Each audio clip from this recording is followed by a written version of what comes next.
There are many problems in the slum. Living in the slum is a very difficult life. A lot of people doesn't have jobs there, and whoever has the job, they may be working in the factory or they may be doing the labor work. And because of that, there is a lot of alcoholism, there is a lot of male violence and domestic violence also. So they try to use any way to come out from this situation, and one of the ways is marrying off their daughter very early. तो जब से मैं बोधिचित्ता foundation girls hostel में आई, तब से मुझे महसूस होने लगा कि मैं कुछ कर सकती हूँ, क्योंकि इससे पहले कभी मैं सोची नहीं थी ऐसी कोई संस्थान या फिर मुझे ऐसा कोई सपोर्ट ही नहीं मिला था कि मैं आगे बढ़ सकती थी। बस मैं पढ़ रही थी, लेकिन यहाँ आने के बाद ऐसा लगा कि नहीं, मैं भी दूसरों के लिए भी कर सकती हूँ, मैं आगे बढ़ सकती हूँ।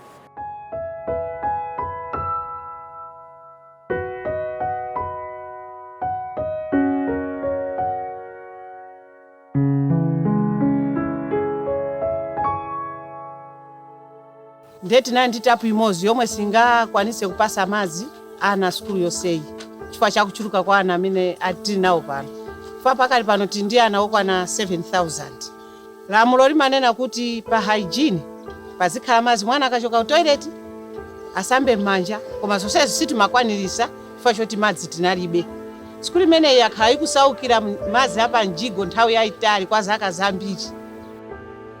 Parsa Aid was formed in the UK in 1999 by our current CEO, Ravi Singh.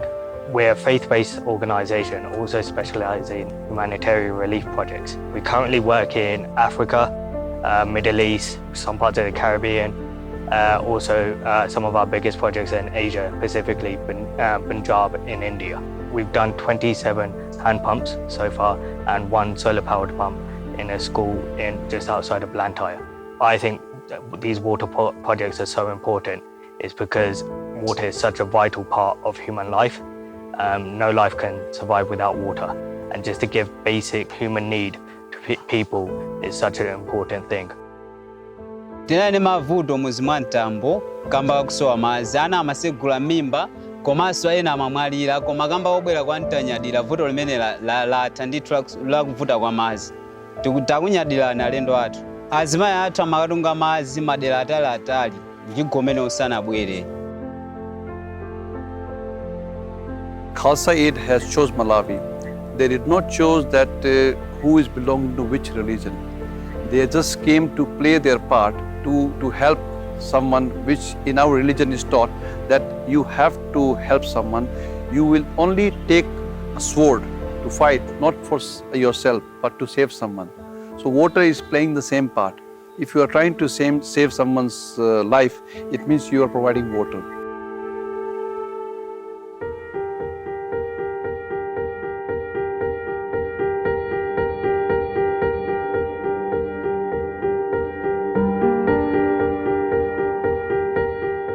Fue muy feo, una experiencia horrible. Yo lo sentí al principio y empecé a hablar a mis hermanitos que nos para afuera. Era algo horrible, todos estábamos llorando porque al ver que no paraba, ver nuestra casa que se estaba cayendo. La noche del sismo en Chiapas afectó a más de 300,000 familias. 40,000 de ellas fueron daños parciales, 17,000 de ellas daño total. A lo largo de estos 2 años se ha logrado trabajar un 50% de viviendas. El día de esa noche del terremoto, mis nietos ya estaban acostados. Todos estaban, era la división de una pieza grande. Todos estaban en una camita, otra camita, otra camita. Y yo pues allá afuera, en la hamaca. Cuando fue el terremoto, esas horas se empezó a mover y ya empecé a hablarles que nos fuéramos para el patio.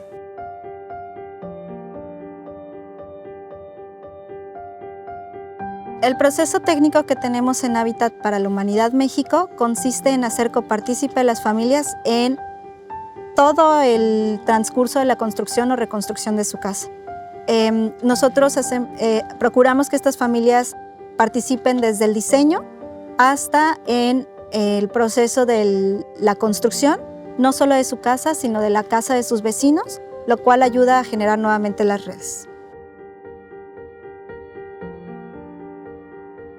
En Hábitat para la Humanidad México basamos nuestro trabajo para crear viviendas adecuadas, lo que significa que cada vivienda tiene que contar con ventilación e iluminación natural y una solución de agua y saneamiento, y no se debe encontrar en una zona de riesgo.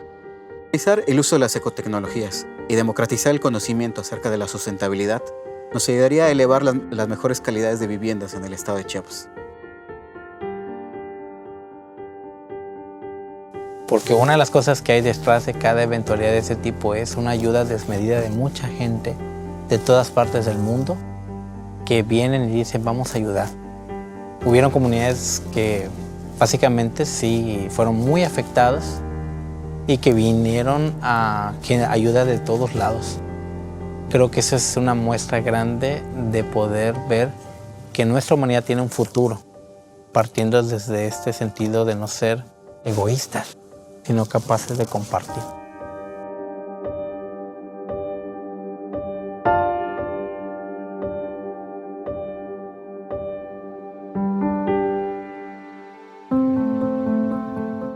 أنا أرى أن العمل الخيري والتمكين الاقتصادي أصبح حاجة ملحة للمجتمعات، خصوصا في ظل الأوضاع العصيبة التي تعانيها المجتمعات بشكل عام وبالذات المجتمع الفلسطيني. فأنا أرى أن البعد الديني يجب أن يكون حافزا ومشجعا على مواصلة مشوار العمل الخيري للإنسان كإنسان، وهذا الإنسان يخدم لأنه إنسان.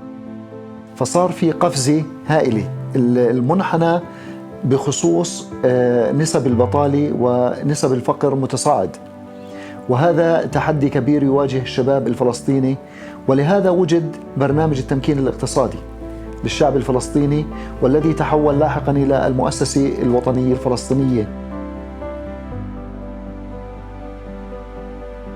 صرت هلا كل إشي يعني قديش أنا قدمت للورق وقديش هو قدم لي، فهذا الإشي أعطاني دافع كتير قوي إني أنا أشتغل على حالي أكتر، أطور على نفسي أكتر، أفيد غيري أكتر. مثلا إنه صار في صبايا عم تشتغل معي، غير هيك إنه أنت كيف تستقبلي مشاكلك، كيف تستقبلي طموحاتك، كيف تطلعي لأحلامك، كيف تحققيها.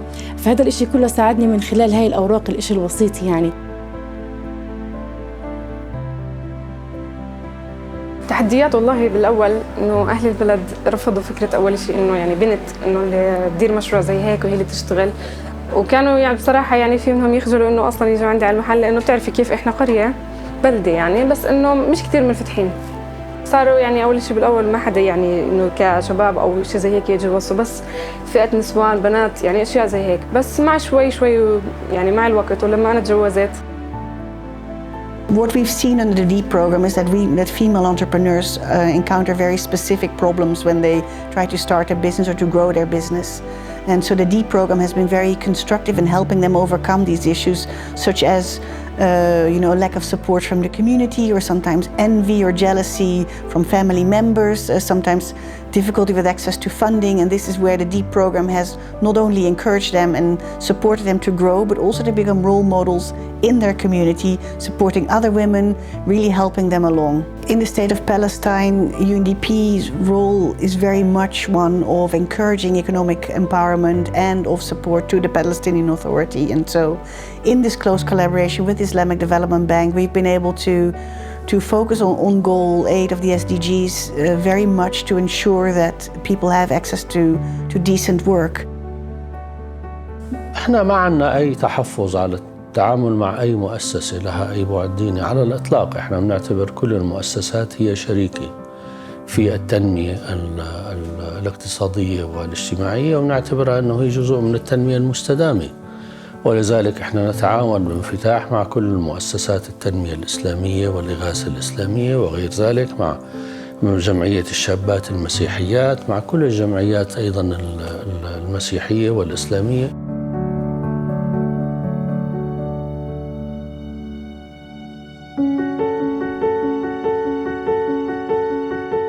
In New Mexico, those people that are most vulnerable, and often in rural areas, especially our indigenous brothers and sisters like the Diné or the Navajo people, are affected greatly by climate change, by the droughts that we have, the springs drying up, no food for their animals. And these folks, many of them live traditionally, and they do not have electricity or running water. And so even to help them with sustainable possibilities for the future, like solar energy that helps them have some lighting in their homes and maybe can pump some water, provide for small refrigerators that help them with their medication, are really, really vital because they're affected most. And it's in the same regions where often there's oil and gas industry that is feeding large metropolitan areas, and they have no benefit from that at all. We got the solar panels not too long ago. Before we got that solar panel, it was hard. I'm on medication and I had to keep some in the refrigerator to keep them cool. And right now, I have that refrigerator that they put in the house for me, and it helped me. You know, it's helping.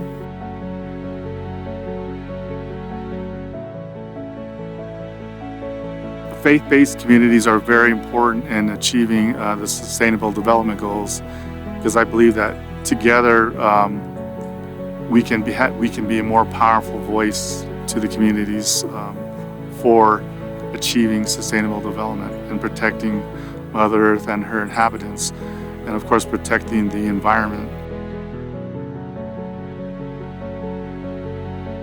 So as a Muslim, I understand that we have been placed on earth for the purpose of taking care of it. It's good to be hearing, it's good to be knowing, it's good to be reading, it's good to be listening, but action speaks louder than words.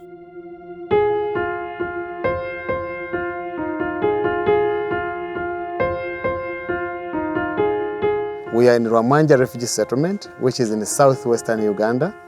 Rwamanja Refugee Settlement hosts close to 70,000 refugees from Congo. Finchurch Aid commissioned a study in 2012 to establish the major gaps that exist in this settlement, where it can support. And the most outstanding gap was youth unemployment.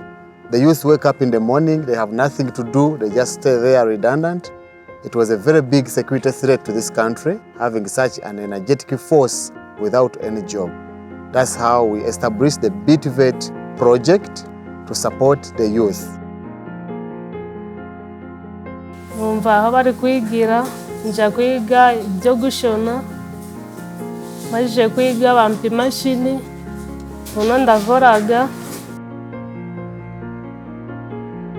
ndari niga ndakintu nari mfite, nari ngenderaga hasi ndabirato mfite, ndari niga nari mburaga n'ibyo kurya, ndambaraga n'umwenda, none buno ndambaraga nabonye n'ibirato, buno ndiho neza, byangiriye akamaro kenshi cyane, narishimye.